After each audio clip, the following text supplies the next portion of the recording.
क्योंकि इनने तो बड़े बड़े देशों को जंग में घसीटना है, नहीं इसराइल वालों को बड़े बड़े देश को डालना था। जैसे ईरान को आ गया, पाकिस्तान और अफगानिस्तान भी आ गया जंग लड़ाई के अंदर, और कतर के ऊपर भी हमला कर दिया। यमन भी है जंग में, लेबनान भी है, सीरिया भी कहीं ना कहीं है लड़ाई में, मिस्र भी जंग में उतरेगा और तुर्की भी जंग में उतरेगा। ये सारी जो प्लानिंग चल रही है इस वक्त, ये तुर्की को इन्वॉल्व करने की हो रही है कि गाजा के अंदर तुर्की आए या अपनी फौज भेजे या कोई एग्रीमेंट करे गाजा के लिए, जिससे इसराइल के तुर्की के रिश्ते खराब हों और तुर्की पर भी इसराइल से हमले के बहुत चांसेस है कि ज़बरदस्ती तुर्की पर के ऊपर इसराइल की तरफ से अटैक किया जाएगा, हमास को निशाना बना के, ये किसी को भी।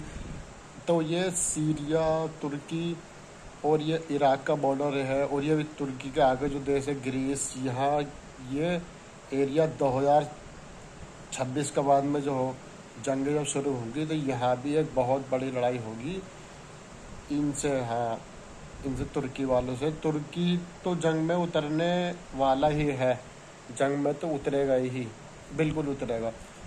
लेकिन जो प्रेजेंट के हालात है 2023 और 24 के, जो रजब तैयब एर्दोगान की जो करतूत हैं, ये इसराइल के संबंध के रह चुके हैं, इस बात से तो यही अंदाजा है कि हालात बहुत बुरा आ रहे हैं रजब तैयब एर्दोगान के भी।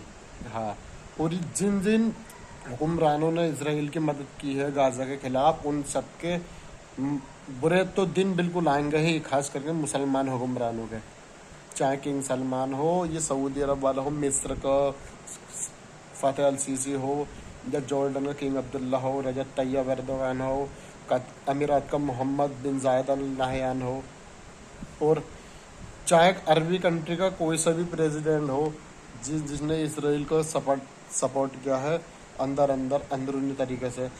और ये अरब जो ये Saudi, Dubai, Qatar, Kuwait, Oman, Bahrain, ये अंदर इसराइल ईरान के भी खिलाफ हैं, इसराइल को सपोर्ट करते हैं अंदर। क्यों? ये जो फिरका परस्ती जो है ना, इस फिरका परस्ती ने दुनिया को सबसे ज़्यादा मुसलमानों को नुकसान पहुंचाया है। शिया सुन्नियों को मुसलमान नहीं माना, सुन्नी शिया को मुसलमान नहीं मानता, देवबंदी इसको और शिया सूफी ये जितने भी है, कोई एक दूसरे को मुसलमान नहीं मानता। जैसे है, ये बात तो सच है, जैसे कादियानी लोग हैं इस्लाम से बिल्कुल खारिज है, तो ऐसे ये फिरका परस्ती तो बहुत ज़्यादा है, तो सब एक दूसरे के मुखालिफ है। इस चीज़ का फ़ायदा ये यहूदी उठा रहे हैं। तो ये अरबों को ये लगता है कि इमाम मेहंदी जो आएंगे, जो शियाओं के 12वें इमाम है, शिया उनका इंतज़ार कर रहे हैं ईरान वाले, और उनके लिए रास्ता हमवार कर रहे हैं। तो वो आएंगे तो सारी जगह हुकूमत होगी, तो हमारे हाथ से हमारा मुल्क छूटेगा। तो इसलिए ये इसराइल को सपोर्ट करते हैं कि ईरान की मिसाइल टेक्नोलॉजी और न्यूक्लियर प्रोग्राम को रोका जाए, जिससे हमारी हुकूमत बच सके। ये अरब वाले ये करते हैं ये, क्योंकि तारीख अगर देखी जाए तो पूरी जंग ही 80-90% हुकूमत के लिए ही हुई है, अपनी हुकूमत बचाने के लिए या हुकूमत बड़ी करने के लिए।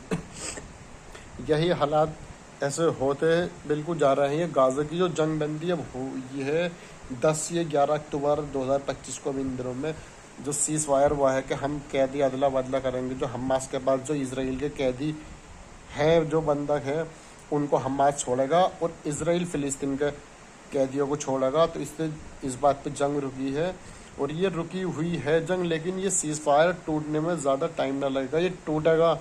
ये जंग तो हुई बिल्कुल शुरू होने के लिए है, ख़त्म होने के लिए तो जंग शुरू ही नहीं की गई है।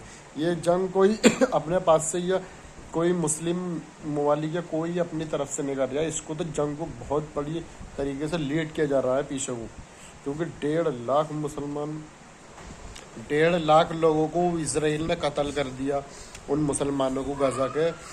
तो कोई इसराइल के खिलाफ एक्शन लेने वाला मुस्लिम कंट्री नहीं है दुनिया के अंदर, 57 मुस्लिम देशों में।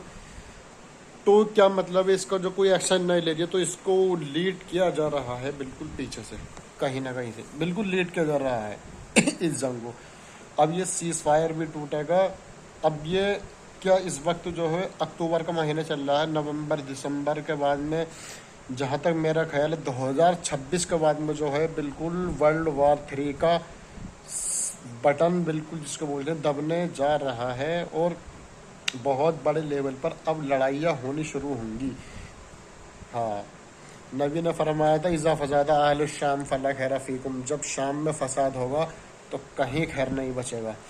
शाम के हालात बिल्कुल फसाद की तरफ पहुंच चुके हैं। 70 साल से तो इसराइल का जुल्म जख्ती जो तबाही लड़ाई झगड़े फिलिस्तीन में होते हुआ रहे हैं, फिर सीरिया के अंदर तबाही बर्बादी, लेबनान आधा ख़त्म हो चुका, फिलिस्तीन पूरा जा चुका, सीरिया को बिल्कुल बर्बाद कर दिया, हलब को पूरा ख़त्म कर दिया गया।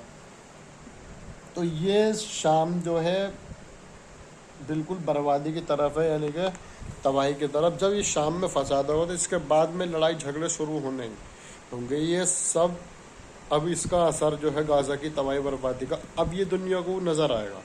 हाँ, इसकी सज़ा जो होगी ना गाज़ा की, इसका असर अब दुनिया के ऊपर पड़ेंगे। ये Pakistan, Afghanistan, India, China, Russia और ये North Korea, South Korea, Iran, Israel, America, तुर्की, मिस्र, जॉर्डन और ये अफ्रीका के भी कुछ ममालिक होंगे, लीबिया भी होगा, अल्जीरिया, ये नाइजीरिया और ये बुर्किना फासो, इब्राहिम ट्रौरे वाली कंट्री, और इराक और ये अज़रबैजान, तुर्की, ग्रीस, इन सब के अंदर बहुत बड़ी लड़ाई होगी। अब मैं एक बात जो है, एक मसला यहाँ है, ये अरब जो है, ये Saudi, Dubai, Qatar, Kuwait, Oman, Bahrain, इनका क्या रोल रहेगा ये 2030 तक, 32 तक या 28 में जो एक बड़ी लड़ाई होगी। अब ये 2026 के बाद में जो होने जा रही है लड़ाई, इसमें या तो अंदाज़ा इस बात का लगाया जा सकता है कि जो पाकिस्तान से सऊदी अरब ने जब अपना एग्रीमेंट किया कि तुम पाकिस्तान पर हमला जो सऊदी अरब पर माना जाएगा, या तो यूँ समझिए कि शिया सुन्नियों को लड़ाने के लिए है कि अगर सऊदी अरब के ऊपर यमन का अटैक होता है, यमन और सऊदी अरब की लड़ाई होती रहती है ना पहले, तो अगर सऊदी के ऊपर यमन का अटैक हो तो पाकिस्तान सऊदी अरब की तरफ से यमन पर अटैक करेगा। पाकिस्तान सुन्नी मुल्क है, और जो यमन के अंदर जो हूती संगठन है वो शिया अकायद के लोग हैं। बाकी यमन पूरा सुन्नी मुल्क है। जो हूती संगठन है ये शिया है, इसमें ज़्यादातर है सुन्नी भी, इनमें शिया भी। अगर ये ऐसा करते हैं, पाकिस्तान वाले यमन पर अटैक करते हैं सऊदी के सपोर्ट में, तो शिया सुन्नी जंग के छिड़ने के बहुत चांसेस हैं, बहुत ज़्यादा चांसेस। और भारत और अफ़गानिस्तान, इनसे तो बिल्कुल पाकिस्तान की लड़ाई होनी है ही, बिल्कुल होगी, बहुत बड़े। भारत, आज अक्टूबर का महीना है, बिल्कुल भारत की तरफ से तो पाकिस्तान के ऊपर बड़ा अटैक होगा, बहुत, जहाँ तक मेरा ख्याल है। कुछ या तो अलग ही तरीके से कुछ ऐसा अटैक हो जिससे पाकिस्तान को कमज़ोर किया जाए बहुत, और पाकिस्तान का अटैक होगा और जंग भी होगी। और आगे चल के जो मैं मानता हूँ, ये पाकिस्तान के बड़े बड़े लीडर जो है ना, इनके मुल्क चलाने वाले